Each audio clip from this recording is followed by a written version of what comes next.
thunderstorm warning for Champaign County, southern Logan County, Clark County, northeastern Montgomery County, southeastern Miami County, until 8:15 a.m. At 7:28 a.m., severe thunderstorms were located along a line extending from near DeGraff to near Vandalia, moving east at 45 miles an hour. Hazard, 60 miles an hour wind gusts. Source, radar indicated. Impact, expect damage to trees and power lines. Locations impacted include New Jerusalem, South Vienna, Millerstown, Kaiser Lake State Park, New Carlisle, Terre Haute, Dial 10, West Mansfield, East Liberty, St. Paris, Buck Creek State Park, North Lewisburg, Harmony, Lisbon, Pickrelltown, Lippincott, Snyderville, Mutual, Moorfield, and Plattsburgh.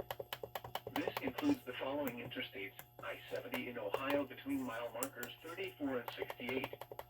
I-75 in Ohio between mile markers 61 and 62.